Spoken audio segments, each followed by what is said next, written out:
जय श्री कृष्ण। राधे राधे। आप सभी भक्तों को निर्जला एकादशी व्रत की हार्दिक शुभकामनाएं। निर्जला यानी यह व्रत बिना जल ग्रहण किए और उपवास रखकर किया जाता है, इसीलिए यह व्रत कठिन तप और साधना के समान महत्व रखता है। ज्येष्ठ माह शुक्ल पक्ष की एकादशी निर्जला एकादशी कहलाती है। इस व्रत को भीमसेन एकादशी या पांडव एकादशी के नाम से भी जाना जाता है। पौराणिक मान्यता है कि 5 पांडवों में से एक भीमसेन ने इस व्रत का पालन किया था और वैकुंठ को गए थे, इसीलिए इसका नाम भीमसेनी एकादशी भी हुआ। निर्जला एकादशी की कथा सुनने मात्र से सभी मनोकामनाएं पूर्ण हो जाती हैं। हस्तिनापुर का राज दरबार आज विशेष रूप से जगमगा रहा है। स्वर्ण सिंहासन, श्वेत चमर, रतन जड़ित दीपमालाओं की आभा से मंडप जगमगा रहा है। पांडवों के बीच बैठा है बल का प्रतीक भीमसेन, किंतु आज उनके मुख पर पराक्रम नहीं बल्कि गंभीर दुविधा की रेखाएं हैं। हर एकादशी पर माता कुंती, सहदेव, नकुल, अर्जुन और स्वयं युधिष्ठिर महाराज और द्रौपदी सभी व्रत रखते हैं संयम और श्रद्धा के साथ। लेकिन भीम जो अग्नि से उत्पन्न है, जिनकी अग्नि जैसी भूख है, वे हर बार मन मार कर उस पुण्य से वंचित रह जाते हैं। आज युधिष्ठिर महाराज नहीं बल्कि राजसभा में स्वयं भीमसेन भगवान श्री कृष्ण से पूछ रहे हैं कि हे मधुसूदन, मुझे कोई ऐसा मार्ग बताइए कि मैं भी व्रत का पुण्य प्राप्त कर सकूं, किंतु अपने शरीर की भूख की मर्यादा में रहकर। क्या कोई ऐसी एकादशी है जो पूरे वर्ष के व्रतों का फल एक साथ दे दे? भीमसेन के मुख से ऐसी बातें सुनकर श्री कृष्ण मंद मंद मुस्कान के साथ कहते हैं कि हे भीम, एक ही एकादशी है निर्जला एकादशी, जो कि पूरे वर्ष की एकादशियों के समान पुण्य देती है। यह व्रत तुम्हारे जैसे वीर के लिए ही है। तो आइए प्रिय श्रोताओं, इस दिव्य संवाद के साथ आरंभ करते हैं निर्जला एकादशी व्रत की पावन कथा, जिसमें छुपा है मोक्ष, पुण्य और भगवान विष्णु की असीम कृपा का रहस्य। पद्म पुराण में वर्णित निर्जला एकादशी व्रत कथा के अनुसार एक बार युधिष्ठिर महाराज ने भगवान श्री कृष्ण से कहा कि हे जनार्दन, अपरा एकादशी का सारा महात्मा मैंने सुन लिया। अब ज्येष्ठ मास के शुक्ल पक्ष में जो एकादशी आती हो उसका भी वर्णन कीजिए। भगवान श्री कृष्ण बोले कि हे राजन, इसका वर्णन परम धर्मात्मा सत्यवती नंदन व्यास जी करेंगे, क्योंकि यह संपूर्ण शास्त्रों के तत्वज्ञ और वेद वेदांगों के पारंगत विद्वान हैं। तब वेद व्यास जी कहने लगे, दोनों ही पक्षों की एकादशियों को भोजन न करें। द्वादशी को स्नान आदि से पवित्र होकर फूलों से भगवान केशव की पूजा करके नित्य कर्म समाप्त होने के पश्चात पहले ब्राह्मणों को भोजन देकर अंत में स्वयं भोजन करना चाहिए। राजन, जन्ना शौच और मरना शौच में भी एकादशी को भोजन नहीं करना चाहिए। यह सुनकर भीमसेन बोले, परम बुद्धिमान पितामह, मेरी उत्तम बात सुनिए। राजा युधिष्ठिर, माता कुंती, द्रौपदी, अर्जुन, नकुल और सहदेव यह एकादशी को कभी भोजन नहीं करते और मुझसे भी हमेशा यही कहते हैं कि भीमसेन, तुम भी एकादशी को न खाया करो, किंतु मैं इन लोगों से यही कह दिया करता हूँ कि मुझसे भूख सही नहीं जाएगी। तब भीमसेन की बात सुनकर व्यास जी ने कहा कि हे भीम, अगर तुम्हें स्वर्ग लोक की प्राप्ति अभिष्ट है और तुम नरक को दूषित समझते हो, तो दोनों पक्षों की एकादशी को कभी भोजन मत करना। तब भीमसेन फिर बोले कि हे महाबुद्धिमान पितामह, मैं आपके सामने बिल्कुल सच्ची बात कह रहा हूँ। एक बार भोजन करके भी मुझसे व्रत नहीं किया जा सकता, फिर उपवास करके तो मैं भला रह भी कैसे सकता हूँ। मेरे पेट में वृक नामक अग्नि सदा प्रज्वलित रहती है, इसीलिए जब मैं बहुत अधिक खाता हूँ तभी यह अग्नि शांत होती है। इसीलिए महामुनि मैं वर्ष भर में केवल एक बार ही उपवास कर सकता हूँ, जिससे स्वर्ग की प्राप्ति हो जाए और जिसके करने से मैं कल्याण का भागी हो सकूं। मुनिगण, ऐसा कोई एक व्रत निश्चय करके बताइए, मैं उसका यथोचित रूप से पालन करूंगा। तब व्यास जी ने कहा कि हे भीम, ज्येष्ठ मास में सूर्य वृष राशि पर हो या मिथुन राशि पर शुक्ल पक्ष में जो एकादशी हो, उसका यत्न पूर्वक निर्जल व्रत करो। केवल कुल्ला या आचमन करने के लिए तुम मुख में जल डाल सकते हो, उसको छोड़कर और किसी प्रकार का जल विद्वान पुरुष को मुख में नहीं डालना चाहिए, नहीं तो व्रत भंग हो जाता है। एकादशी को सूर्योदय से लेकर दूसरे दिन के सूर्योदय तक मनुष्य जल का त्याग करे तो यह व्रत पूर्ण होता है।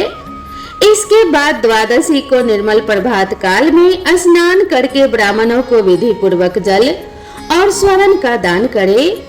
इस प्रकार सब कार्य पूरा करके जितेंद्रिय पुरुष ब्राह्मणों के साथ भोजन करे। वर्ष भर में जितनी एकादशियां होती है, उन सब का फल निर्जला एकादशी के सेवन से मनुष्य प्राप्त कर लेता है और इसमें बिल्कुल भी संदेह नहीं। शंख चक्र और गदा धारण करने वाले भगवान केशव ने मुझसे कहा था कि यदि मनुष्य सबको छोड़कर एकमात्र मेरी शरण में आ जाए और एकादशी को निराहार रहे तो वह सब पापों से छूट जाता है। एकादशी का व्रत करने वाले पुरुष के पास विशाल काय विकराल आकृति वाले और काले रंग वाले दंड पासधारी भयंकर यमदूत नहीं जाते। अंत काल में पीतांबरधारी सौम्य स्वभाव वाले, हाथ में सुदर्शन धारण करने वाले और मन के समान वेगशाली विष्णु दूत आकर इस वैष्णव पुरुष को भगवान विष्णु के धाम में ले जाते हैं। हे भीम, अतः निर्जला एकादशी को पूर्ण यत्न करके उपवास करना चाहिए। तुम भी सब पापों की शांति के लिए यत्न पूर्वक उपवास और भगवान श्री हरि का पूजन करो। स्त्री हो या पुरुष, यदि उसने मेरु पर्वत के बराबर भी महान पाप किए हो तो वह सब एकादशी के प्रभाव से भस्म हो जाते हैं। जो मनुष्य उस दिन जल के नियम का पालन करता है वह पुण्य का भागी होता है। उसे एक एक पहर में कोटि कोटि स्वर्ण मुद्रा दान करने का फल प्राप्त होता सुना गया है। मनुष्य निर्जला एकादशी के दिन स्नान, दान, जप, होम आदि जो कुछ भी करता है वह सब अक्षय होता है। यह भगवान श्री कृष्ण का कथन है। निर्जला एकादशी को विधि पूर्वक उत्तम रीति से उपवास करके मनुष्य वैष्णव पद को प्राप्त कर लेता है। जो मनुष्य एकादशी के दिन अन्न खाता है वह पाप भोजन करता है। इस श्लोक में वह चंडाल के समान और मरने पर दुर्गति को प्राप्त होता है। जो ज्येष्ठ के शुक्ल पक्ष में एकादशी को उपवास करके दान देंगे वे परम पद को प्राप्त होंगे।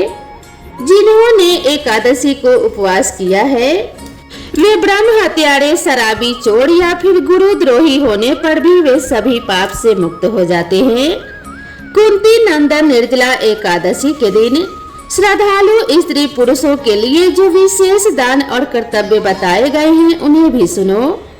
उस दिन जल में शयन करने वाले भगवान विष्णु का पूजन और जलमय धेनु का दान करना चाहिए अथवा प्रत्यक्ष धेनु या घृतमय धेनु का दान उचित है।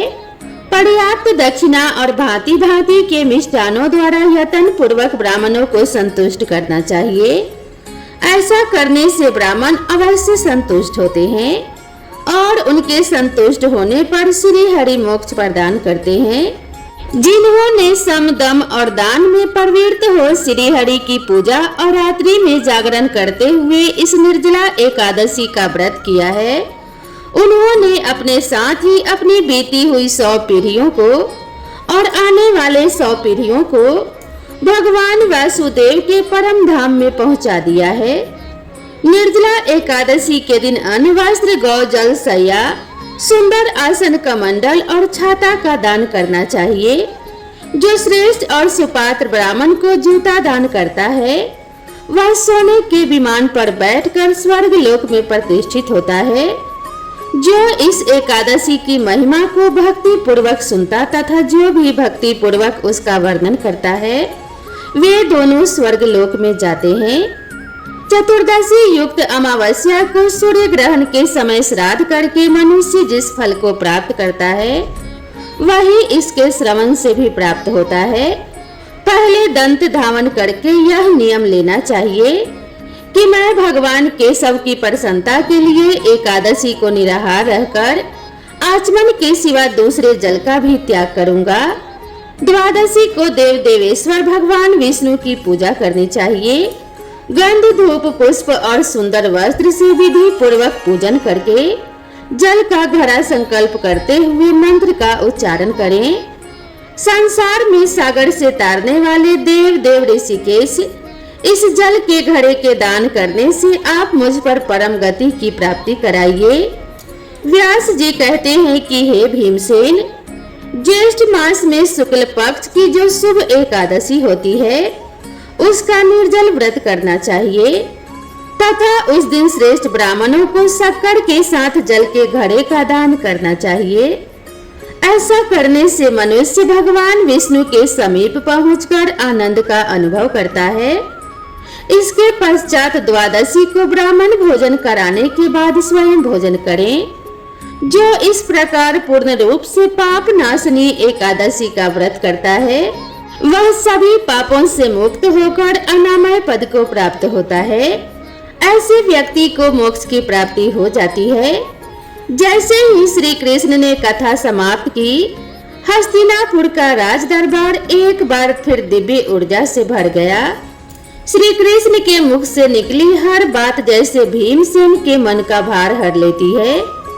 वे हाथ जोड़कर श्री कृष्ण को प्रणाम करते हैं और कहते हैं कि हे केशव, आपने मुझे यह अमूल्य बात बताया जो मुझे मेरे परिवार के व्रत सदृश पुण्य की ओर ले जाएगा। आज मैं भी व्रत के पवित्र पथ पर अग्रसर हो पाया।